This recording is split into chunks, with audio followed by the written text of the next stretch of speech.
I'm ready. Let's go, y'all. Okay. I love it. All right. So, this is so weird. Okay, so yeah, Brittany is joining us from California. So the time there is like not the time here. It's Friday night here. It's still Friday during the day there. So It is. getting ready to get ready for her Friday night. I'm already like, it's Friday night.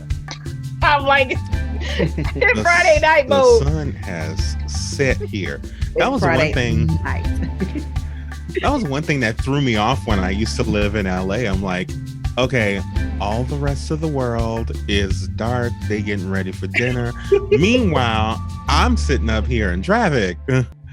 Oh yeah. And I'm like, oh, my day has just begun. Sometimes living in California just seems like you're off in an island somewhere. Like the rest of the world's going on over here, but we're doing our own thing back. We're doing our own thing here. It's also like communicating from East Coast to West Coast. Like that must be, I could only imagine. Like it's only an hour away from like, where I am to like, let's say New York or whatever in terms of the time change or whatever. But like y'all got like what, 4 hours or something like that from where you are to New York? Just 3. Oh, it's just 3. a little 3 hours. Oh. Yeah. But you know what? I'm already used to it because, I'm originally from Chicago. So we're already on, my brain still operates on Central Time, even 8 years later. Oh, wow. Also in the work. Yeah. But the work that I'm doing now, outside of like, podcasting and everything else for me, my 9 to 5, I communicate all the time, like with folks basically internationally too, but definitely across the country. So I'm still conditioned to be very mindful of the time zone. That's normally my first go-to. So yes. I have managed to navigate it. Some hiccups every now and then, but navigating it has been a lot better. So I love it.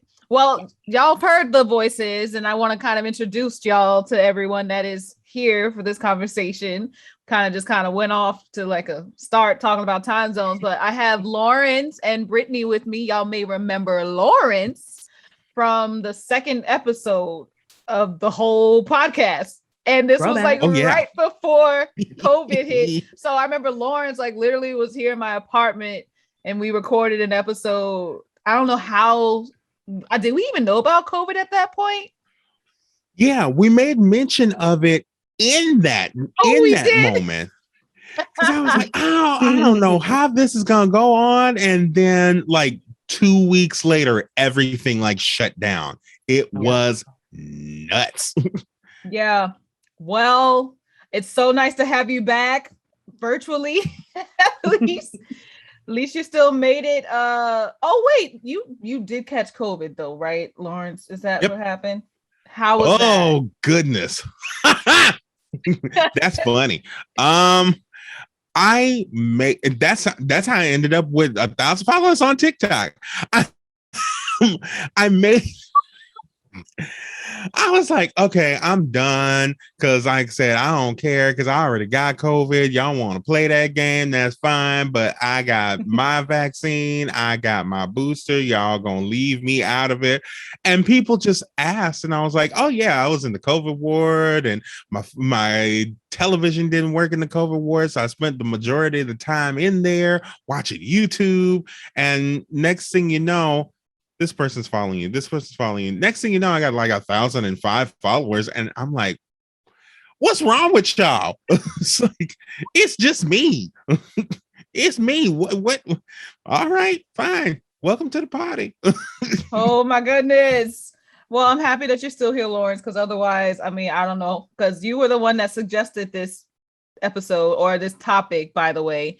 And I'm glad we're able to finally get a chance to discuss it a little bit. Oh yeah, because mine is a very unique one. Yes, it is.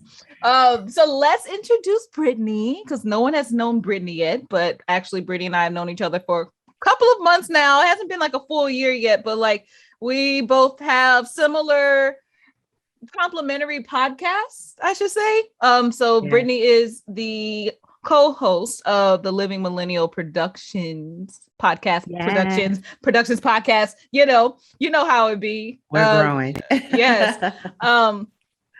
And yeah, so you want to give them a little bit about who you are, what you do, your hobbies, or just lie and just make it right.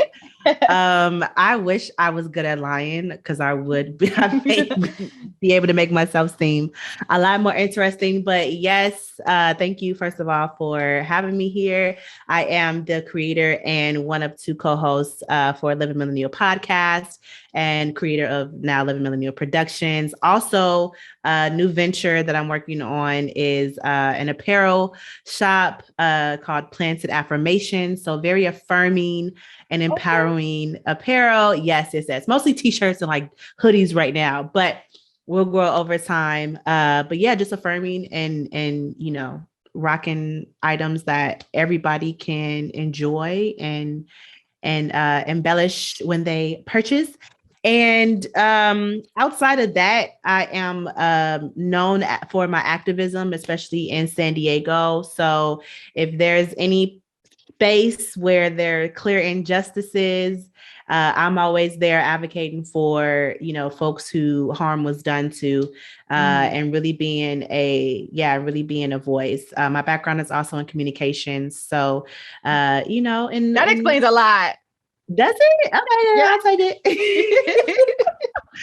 it. So just finding ways to really, be clear and direct about what our issues are in the community. So in a nutshell, that's me.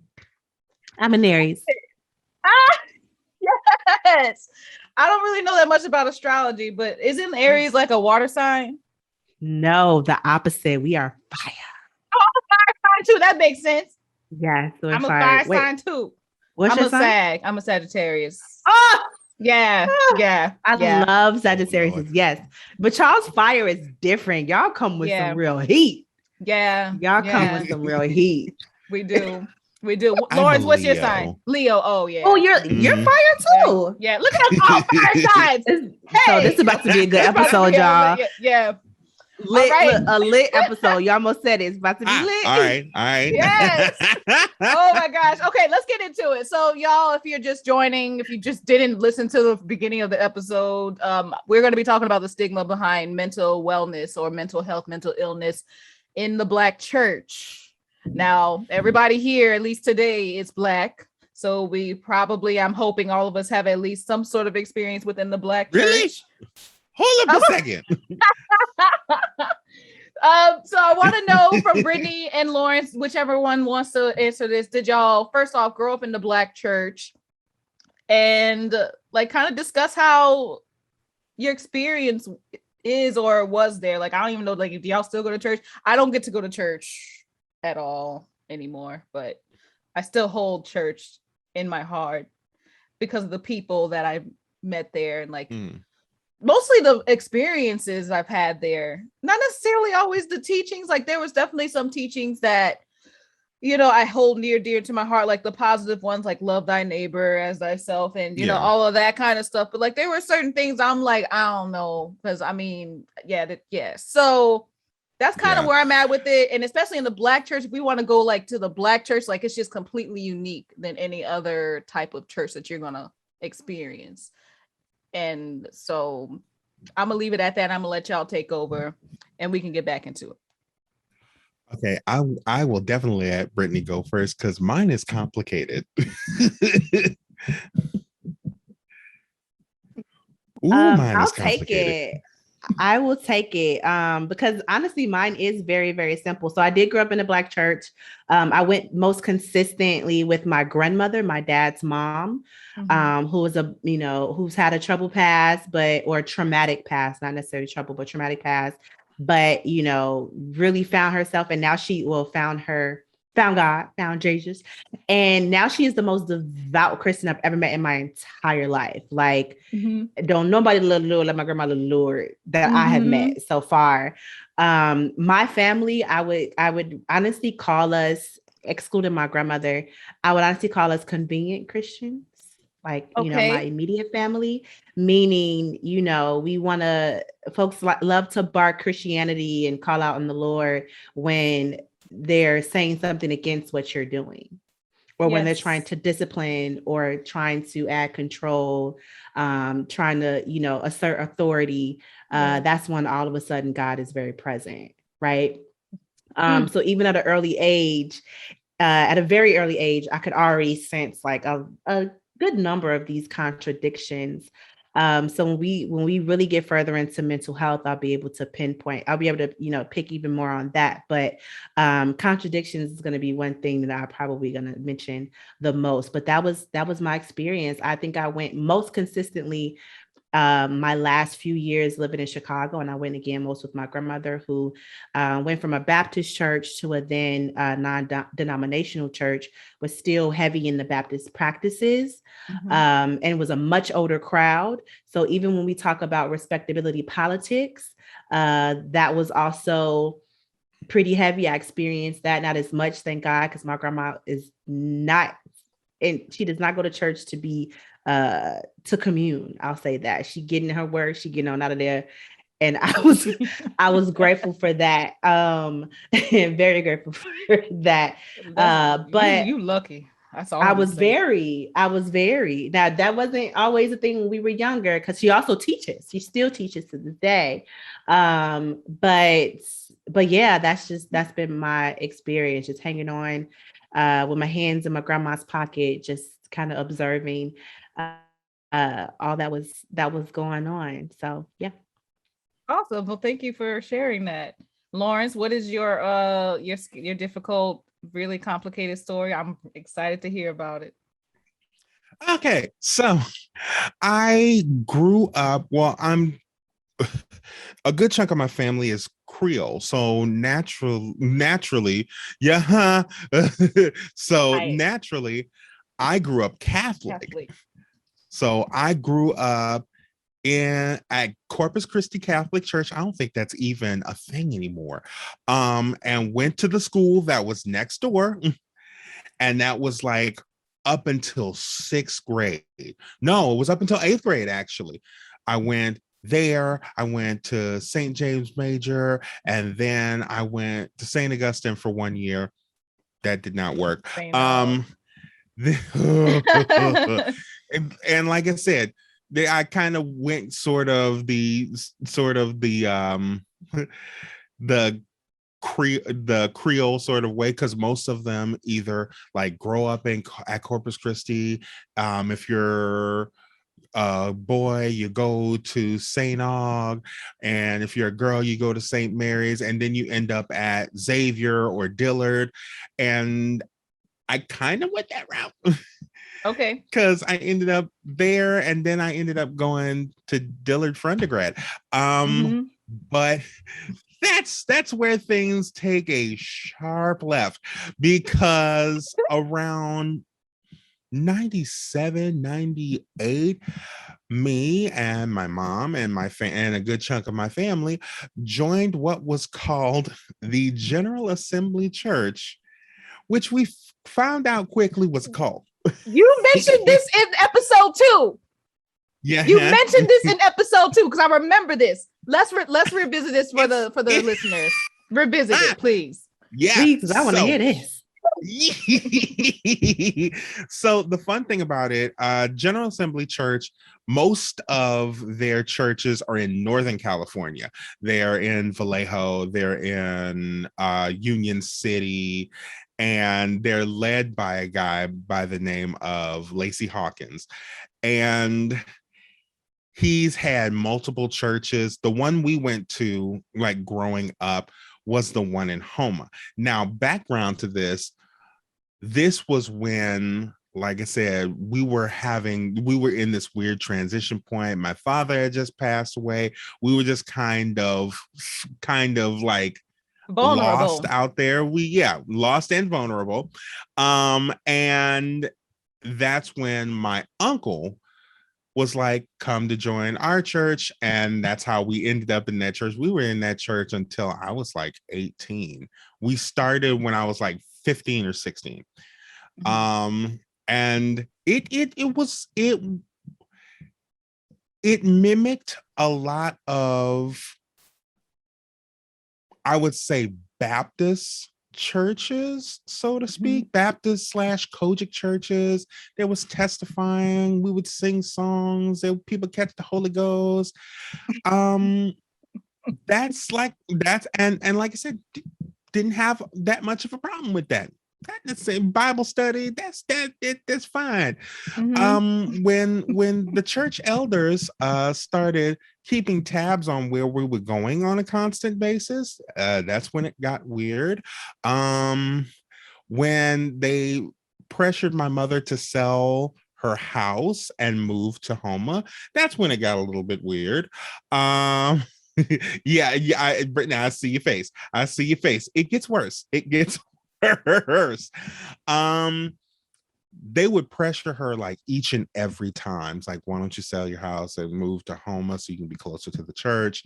They definitely frowned upon the notion of secular things. Listening to secular music was ducking and jiving and that little rap music. Trying to bring that to the church. Y'all think the Kirk Franklin is cavorting innovation and whatnot. Oh, yeah. Now after we left, we found out. So I mentioned about Lacey Hawkins a while ago.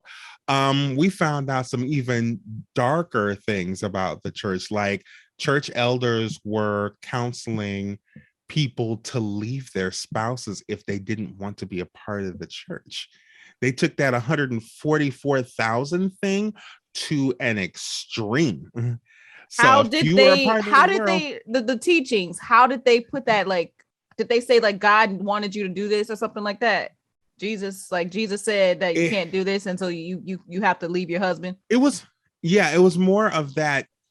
It was the choice of this worldly union or your soul. A lot of things were detrimental to your soul. Now they did this to the wrong person one day, and that person, after his spouse left him, came to the church and shot Brother Lacey Hawkins in the face, shattering his jaw. I knew that was coming. So anyway.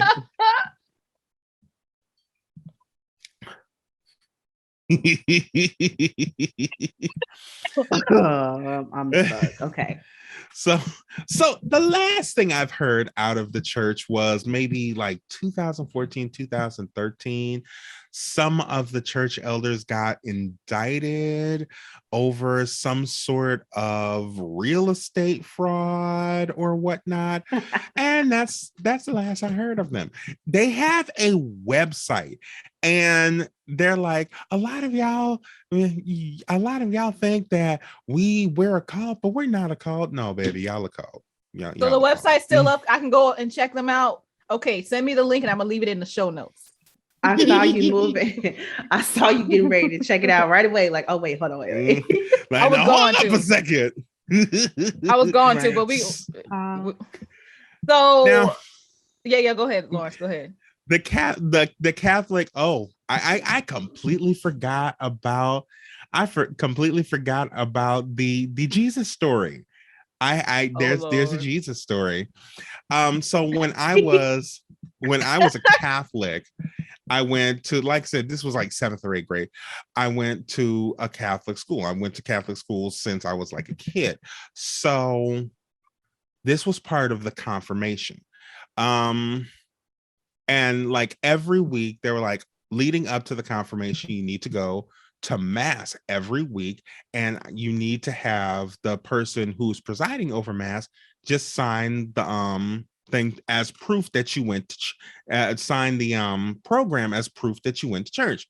So one day I was a part of my like uncle's wedding party, so I didn't get that one because who's taking you to church after we spent the Saturday in church? That counts. So nobody had it. come Monday, because she would check every Monday. So she went to, and this is a white woman who was presiding over a class that was literally filled with Black kids.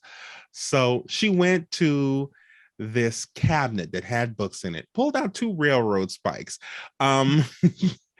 and she told the story of Jesus' crucifixion in extreme and brutal detail.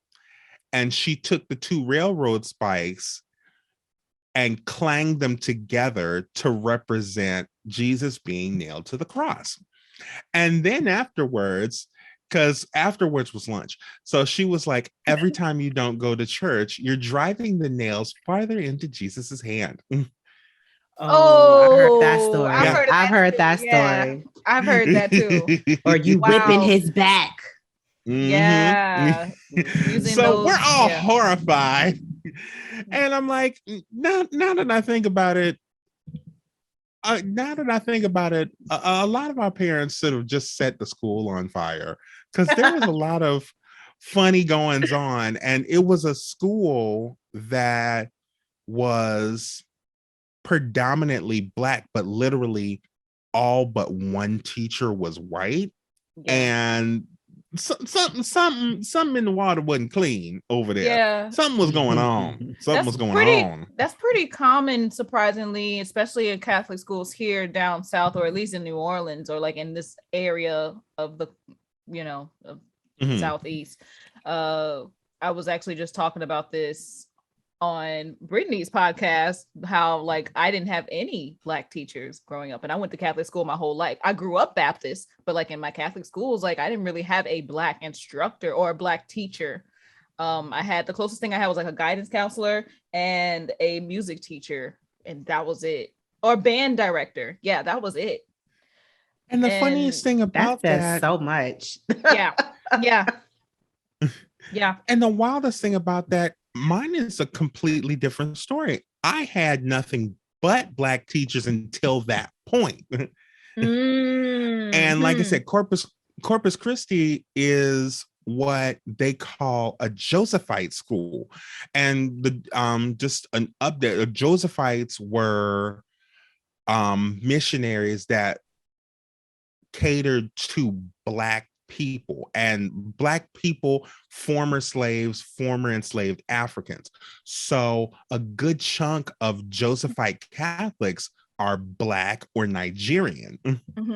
So I was surrounded. I don't think I saw a white person until I was 7. I'm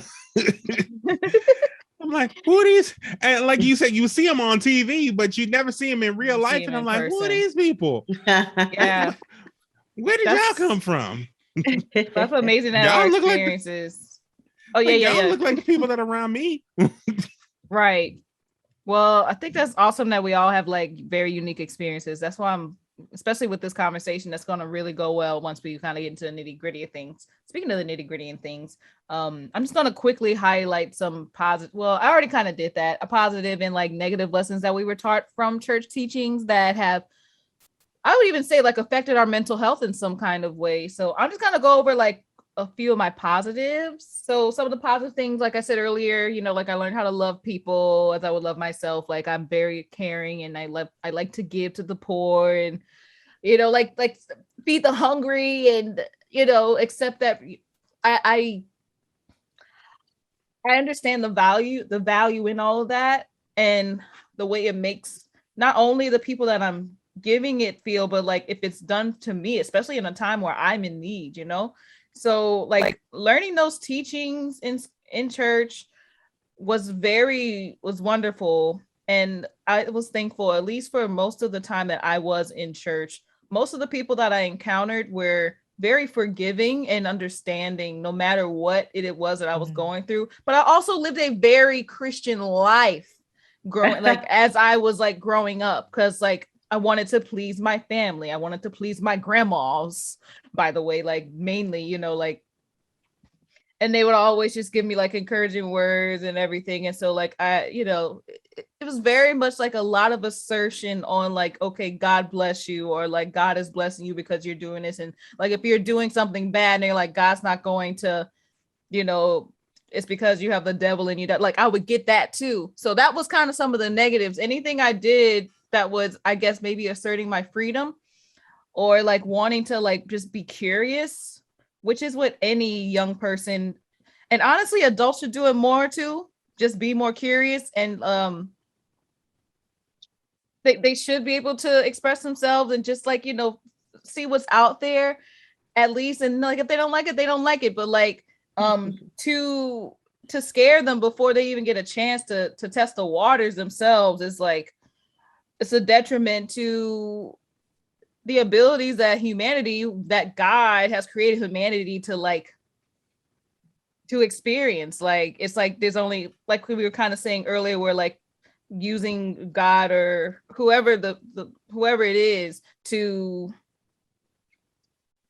I'll put this in the best words, to critique, to fulfill a certain agenda so that they don't do certain things. And if they do it, then that means that, you know, they're gonna go to hell or something like that. Like just like the scare tactics, right? So I would say negatively, the lessons that I've learned is apparently somewhere in the Bible you can't be gay, but totally I am like not straight, and I'm okay with that. And I also don't think adultery is sinful.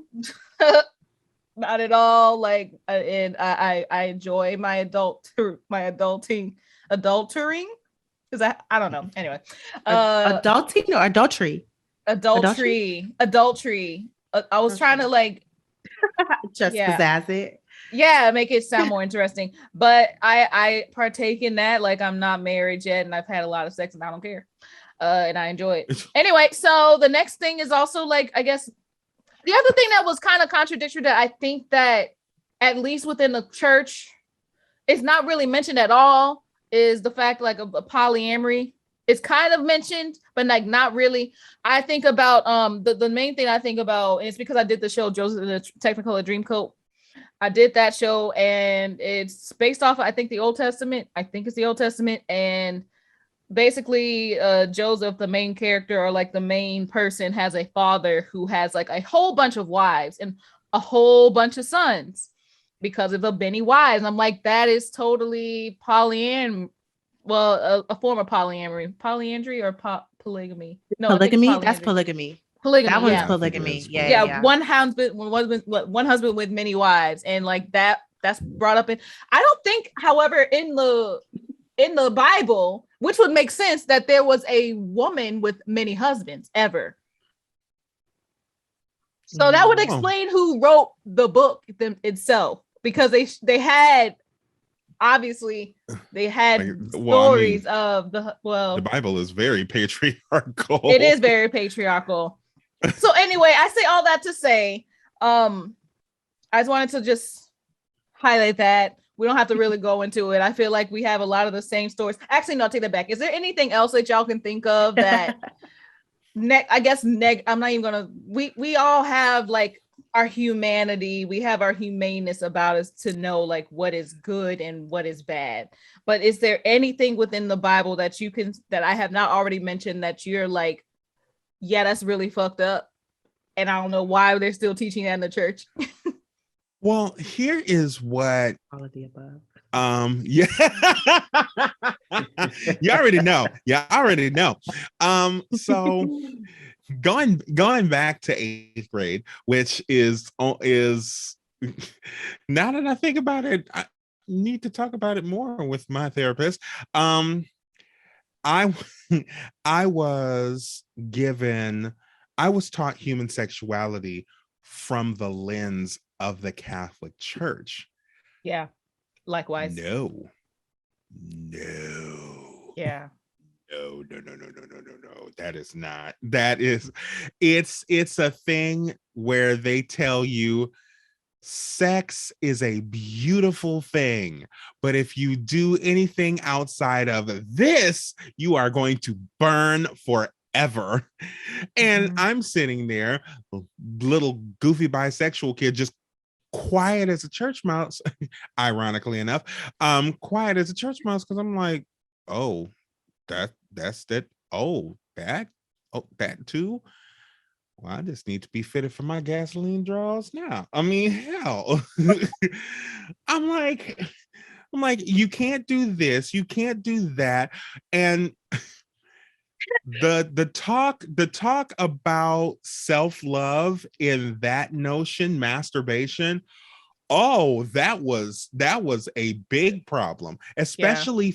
especially notably for the men, because we are quote unquote spilling our seed and wasting potential children.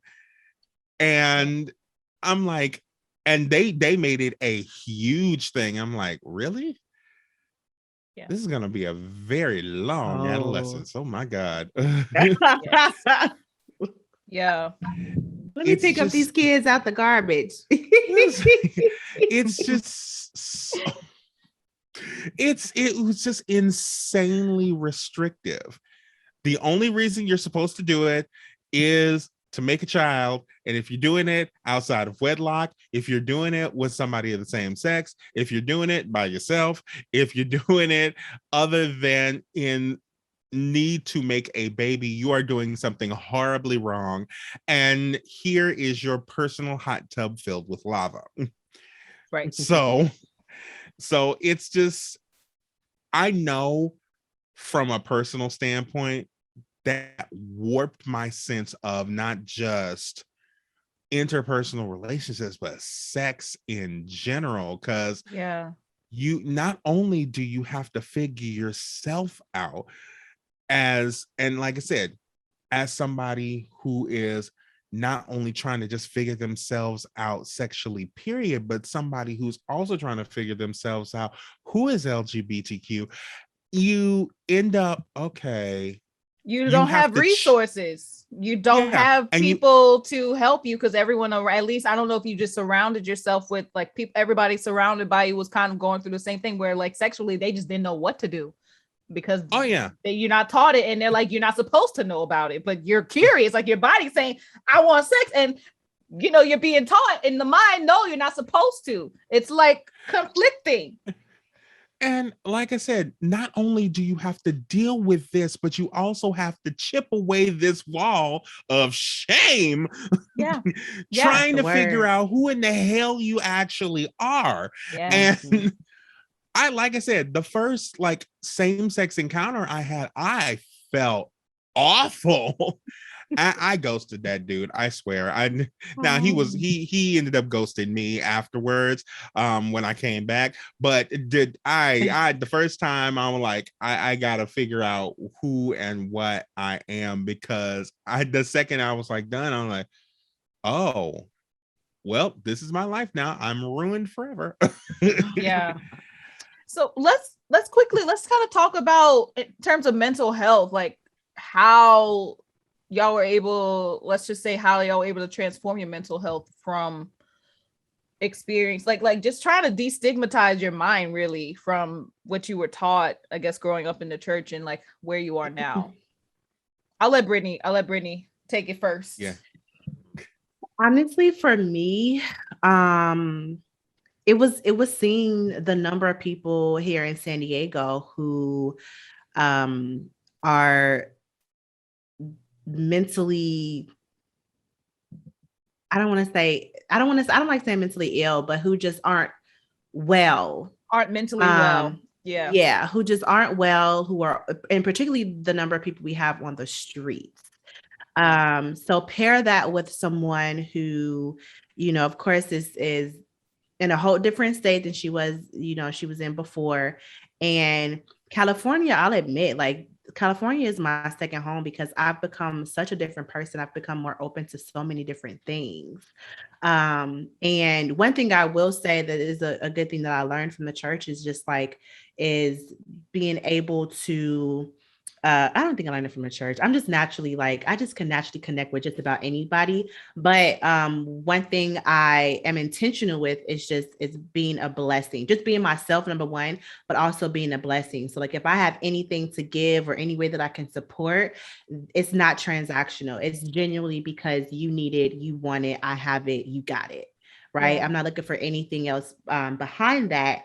And so pair all those things with me being more open to spirituality and learning that, a lot of actually what the Bible is pulling from, but also a lot of what the Bible is speaking against is actually from spiritual practices, right? From Aboriginal or more Black indigenous people right here in this country, right on the soil, right? So that kind of opened my eyes to a lot more things and learning more about spirituality and connecting, the different moon phases to and using different crystals and meditating, all those things that really lead you to yourself. Right. And like journal prompts and all these questions that make you see yourself, that forces you to become more self-aware. Those are all things. Sorry, will you say self-aware? Oh, well, like, yeah. Boop. All right. Boop, period. More self-aware. I'm a more self-aware millennial. But yeah, all those things that force you to really just see who you really are and take and hold accountability for how you move and how you work in the world. Those all happened prior to me even seeing a therapist. And then I can go over later like what pushed me to make a decision and actually do the work and finding a therapist. But it was really just me moving to California, me meeting a bunch of different people, me being more open to so many different things that brought me pleasure, that brought me, that fed into my curiosity, that brought me happiness, that brought me peace. And again, these are all things that, if it wasn't the Bible telling me I wasn't supposed to do it, because I'll be honest, again, convenient Christian, I only read the Bible when I wanted to. My grandma said, read Proverbs. The Proverbs is probably the only book that I really read through for real, and connected to, right? But even though sometimes Proverbs can kind of feed into ego, in a sense, but that's also, I'm gonna set that aside too. But but yeah, like everything that I was told not to do, almost everything I was told not to do, almost everything that I was told that would be bad, or especially things that I didn't get a lot of information on. I just knew that it wasn't good for some reason, or it was of the devil in some way. That's one thing my family loved to do, is throw the devil at you. Ooh, that's the I don't see Jesus nowhere in there. I can't do that, right? Yes. So like all the things that they spoke against are all things that I almost indulged in, right? Or had more curiosity towards. And most of them are things that brought me pleasure, that brought me to a more understanding of walking in this world just simply as a human. Yes. Simply as a human. So that all led me to clarity, that all led me to knowing more about myself, that all led me to a place even closer and closer and closer to peace. So all the drama, I'm clear about my boundaries, I'm clear about my expectations. I can feel people's energy a lot more.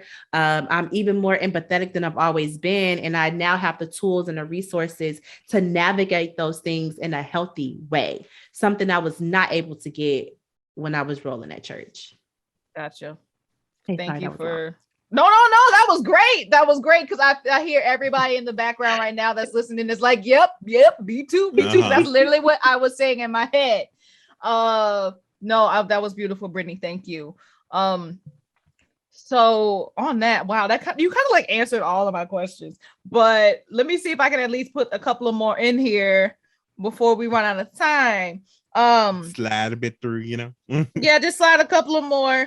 So I was going to ask this a little bit, but I think this is kind of self-explanatory. We are talking about the Black church in particular, but this does kind of transcend to just the church in general, or at least I should say, like here in America, our Christian, well, not just America, but like, the Christian church, which is kind of like all over the place. But some other place, some other churches too, like some other religions, faiths kind of deal with the exact same thing. And I wonder, I guess in terms of mental health on my end, it's like I struggled for so long, kind of like what Brittany was saying, with just like enjoying myself because there were certain things that I enjoyed that I wasn't supposed to, or I was told I wasn't supposed to. I remember, I guess I'll say this story. I don't know if I've ever mentioned this on the podcast before, but there was a time when I was just discovering yeah, this is exclusive, y'all. Maybe I'll leave it to put on my Patreon, who knows? But there was a time when I was like around 9 years old, 7, 8, 9 years old. I was like discovering myself, my body. And I used to masturbate even as a child, but didn't know what it was. I didn't know what it was. I just knew it felt good.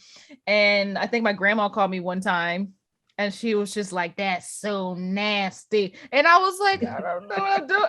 She told my dad about it. And, he couldn't even like come up and talk to me about it because, it's just something that he also that's just stuff they're not learning how to like, confront their own people about stuff like that. So like, I knew at that moment, I was like, okay, I just did something bad. I have to do this. Like, I can't tell anyone that I do this.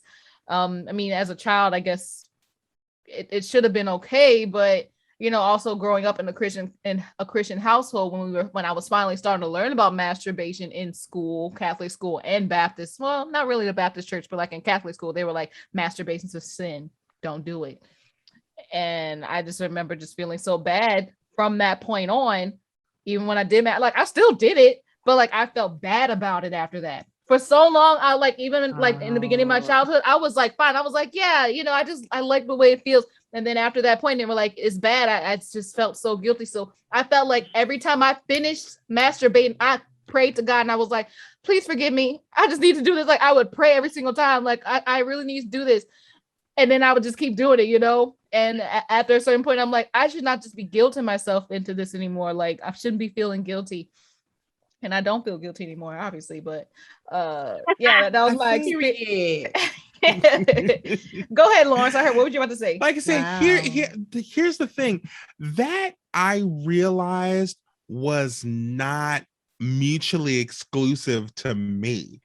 Because I was like, okay, oh, that felt good. And I've heard so many other people who are like,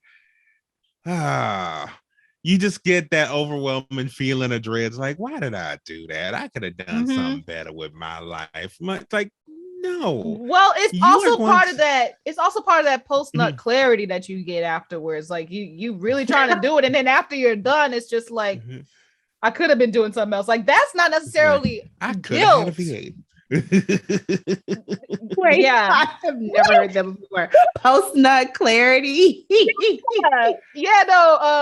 Shout out to Sean, one of our listeners, and he was also on my Patreon episode. But we were kind of talking about that, and he was talking about post nut clarity, just like what you get after. Like, when you after you nut, the clarity you get afterwards. After like it's kind of like when you orgasm and then you like realize the person that you're having sex with is like, ooh, I don't know why I did that, but I was really horny. So like, it's like that. I don't know exactly. Love this. Now I gotta think back and unpack. Like that's something I gotta unpack. Like, have I ever had some post nut clarity? It's like, I got post nut energy. It's 3:00 in the morning. I don't care if it's 3:00 in the morning. I got a meeting. Get out. Get out. Okay. So y'all, we've been talking exclusively.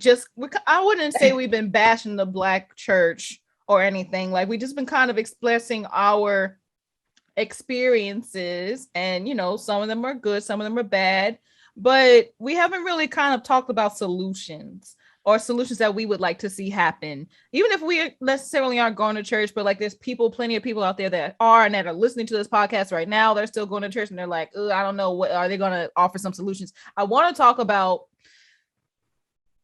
how Christians, like to say Christians in general, but like Black Christians as well, because obviously we know the Black community of all the communities, I feel, need this mental wellness the most. They need to it needs to be more prevalent in the communities. But unfortunately, as I said in the beginning of all of this,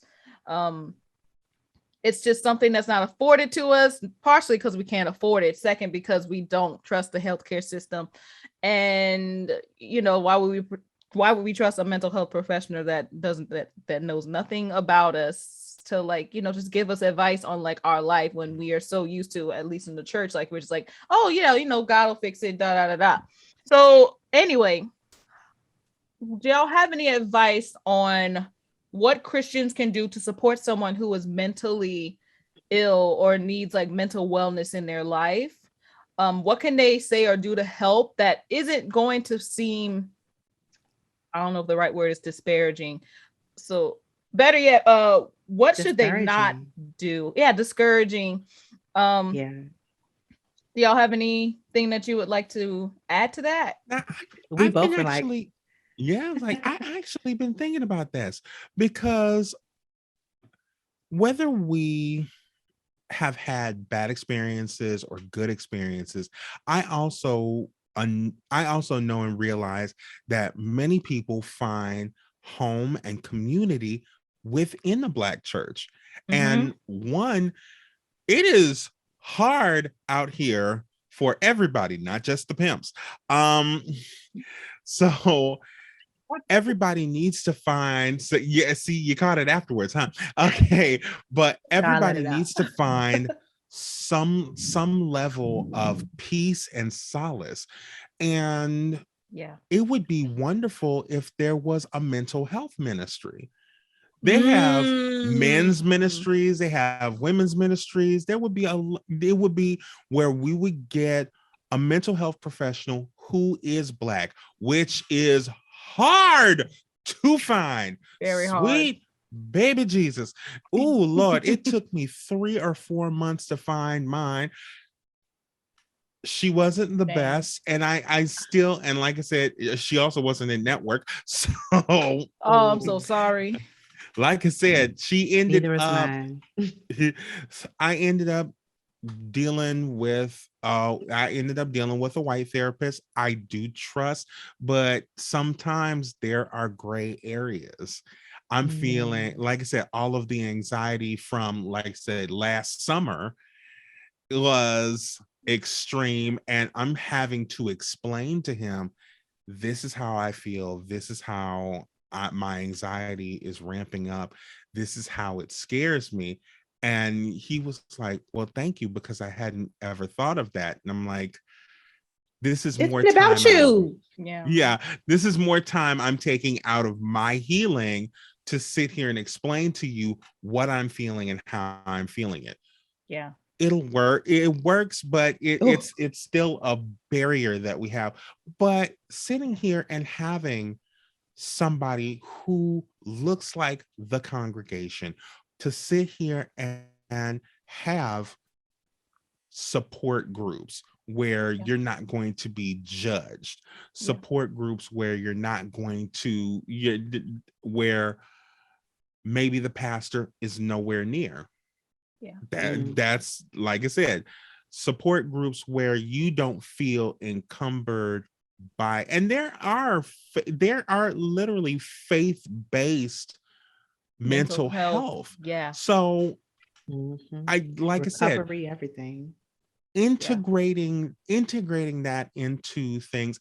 And we need to get over this, Black people don't go to therapy, they go to church. Thankfully our generation is more open to the idea of mental health now. But we still have generations that are previous that they're like, we don't tell nothing outside of our building, we don't tell nothing outside of the house. If something's going on, we just deal with it. If somebody has a psychotic break, they go into the back room and you feed them like Uncle Pete. It's just that thing of, we don't tell our business to anybody. And that's what ends up being detrimental, because Uncle Pete need help too. Uncle Pete needed help, and just you kind of pushing him to the back and still taking care of him, that doesn't help the problem. That only that just keeps him in a holding pattern and doesn't help him, you know? Right. Yeah. I also want to mention quickly, because I know, at least while I was still going to church a couple of years ago, actually, there was one church member who was also in the choir with me, but I believe they were in the same section. I was a soprano. I think she was a soprano too, but she like committed suicide. And I don't remember all of the conversations that people were having afterwards, but some of them stood out. And I remember them just kind of saying, oh, the devil, got the best of her, something like that. And she died. Like, I was hearing just different things from people, but even when I was contemplating suicide, I have some close family members of mine that were mentioning that I had demons in me. And I was like, that is not the best thing for someone that is dealing with mental health, like trying to get their mental wellness back, like to hear, because that just makes it even worse. So I'm saying to especially Christians who are trying to have the best thing to say to someone that is dealing with mental illness or something where they're just not mentally like capable of doing whatever, just be there for them, listen, ask what you can do to help, but do not offer advice, especially in terms of, or like make comments or like, and say like there's certain things about the way that they're living and everything. Like, just leave all of that out. Ask them what they need in the moment. Don't make it about you or what your judgment is of them. Don't make it about judgment. That's all I gotta say about that. I know. Totally pull yourself out of the equation for that, because at that moment it's no longer about you. It's about the person who essentially just needs you to listen, right? And actually on our show a couple episodes back, we had another podcaster, Leo Flowers, on, and he's a life coach and his focus is on mental health. Ironically, his podcast is called Before You Kill Yourself. It's such a significant we caught that at the same time. But I asked him, I said, if ever you are a person who's listening to someone who is going through something, especially who's having suicidal ideations, and who's in that place in their lives, as a person who either for people who have never been there, as a person who is no longer there, what is it that we can say that won't add won't trigger them, the trauma, right? That won't trigger them, that won't add to it. And one thing that we all agreed on was to exactly say just what we said, is about being supportive and just being a listening ear. But he said something so significant. He said, tell me more. And continue to ask that, right? I want to do these things to myself. Tell me more. Well, this is going wrong. Tell me more. Well, this, and just curiosity. Curiosity, yes. And being cautious about our curiosity. But curiosity and just being a listening ear, and creating a safe space. I think that's something that we talk about, but I don't think we are active in providing that space for one another. And that means putting your ego aside. And what you were saying about, folks telling you that the devil didn't got to you, that took over, you're possessed. I used to think that when I lived in Chicago, and I would be on the L and the train, and I gotta say the trains and the buses in Chicago, and we had folks who were probably having episodes. I used to think that they were possessed, and I had my grandmother's voice in my head whenever I would say, "Ooh, no, they're possessed." And then as I continued to educate myself, I learned that it could be hallucination, it could be anything. So even engaging in conversation with a complete stranger is helpful and is supportive, and that has done so many great things. And the main thing I'll say about your last question is we really need to, and this is anybody as a whole, we really need to change our mindsets on what mental wellness is and what that looks like. So when we go and we seek life coaches, we seek therapists, we seek spiritual advisors, we speak Babala, whatever we seeking, right? Whoever we go to for help, we are looking to someone who has the tools and the resources to build better relationships for ourselves and build better relationships with others. So for anybody who's saying, we don't go to therapy, we go to church. Well, nobody in that church has the tools and the resources for me to develop healthy relationships. Yes. Because Exactly. almost everybody is also responding through trauma, right? Or they're also responding through ego. They're being judgmental, all those things. So how the hell am I supposed? Can I curse on here? Yes. So how the fuck? Let me switch it up then, because hell was being safe. But how the fuck am I supposed to go to someone who doesn't even create a safe space for me to be myself and for me to be honest? Yes. So we really need to shift that idea. And the main reason why, and I'm done talking, the main reason why I even sought out for a therapist, because it even after all the spiritual work I've done and all the self-awareness and all that, juju jush or whatever you want to call it, all the stuff that ain't got nothing to do with Jesus, as my grandma, my mom would say. Even after all that work that made me see myself, I still found myself having these deep conversations with friends and being unfulfilled. Because guess what? My friends, and neither did I, none of us had the tools and the resources to do better. My friends are not my therapist. I'm not my friend's therapist. My family is not my therapist. They're not my therapist, right? Yeah. None of us are therapists in general. So, when I found myself being a lot, when I found myself being unfulfilled in some conversations that I really wanted to be deep and really wanted to know more, I said, okay, it's time. It's time to find a therapist. And I did that. And my therapist looked just like me. Hey. Locks and everything. Hey, yeah. And that's why a lot of people, especially our people, like they're hesitant, because there's not many of us as mental health professionals, but it's getting better. There's more coming up. And I thank you so much for that insight. That was like on point. And I really, that's a great way to close. I think if we want to have more discussions about this, I'm sure they're going to be like, all right, I want more. Let's do a part 2. So let's give everybody social so that they can follow you, because they're probably going to be asking questions, and, got to direct them in the right places. So let's start with Brittany. Give them your socials and let them know where to find you. Yes, I'm going to give you my my like business social, my podcast social media, because I don't know what my personal is without naming too many things. But anyway, so find me at Living Millennial Productions on Instagram, Facebook, YouTube. We have a Patreon as well. Don't go there first though. We're still working on those things. I'll be in touch, J.Mix, about that.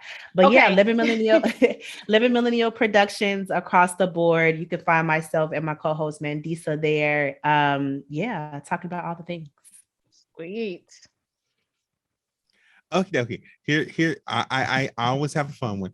You can find me on Twitter, Instagram, Tumblr, and apparently TikTok now. I am Soulboy30. You can check me out on LWeber584 on Snapchat. I don't even go on Snapchat no more. And you can go on arrogantobserversrants.blogspot.com. I always say that it's my blog spot that I have not added in forever. So the only person that has the only person that's around is a cat that plays on his iPad. So it's become a thing now. So when we do our show, it's like the cat is asleep. The cat is playing around. The cat's wearing a tutu. The cat is black. Let's keep that in mind. The cat's always black. But you can follow our show on Instagram and Tumblr at Your 30 Marty AO. That is Your 30 Marty AO. All right. Well, y'all, if you love the conversation, please share with your friends, rate it highly on Apple Podcasts so that this content gets to people who need the affirmation that they're not alone in their curiosities about the world and their self-awareness. So also, I want to mention that these episodes would not be possible, however, without you that's listening. Yes, you. The Self-Aware Millennial is fully funded by my beautiful community on Patreon. And if you like me enough to support my little show and keep it coming with this dope content, you can visit the well, you can visit the Self-Aware Millennial on Patreon by visiting www.patreon.com/self-aware-millennial. I want to set a goal where once I get to 50 patrons, which is about 12 people away, I can begin branching these conversations out into local communities here in New Orleans. I want to start like hosting, small little get-togethers where we can have conversations that we've already had on the show, like amongst each other. Since, COVID's starting to not become a thing, I can start doing it outdoors and everything. So with that being said, I do, however, want to branch out more. So if you are a sponsor or someone that wants to sponsor the Self-Aware Millennial, please hit me up. I'm a Black woman on a mission to normalize these uncomfortable discussions in the communities where they need to happen the most. So if you want to support that happening, sponsor me, email me at theselfawaremillennial@gmail.com. All right, y'all. Thank you again for listening to another episode of the Self-Aware Millennial. Again, I am your host, J.Mix, and I will see y'all later. Bye. Peace. Bye. See you later.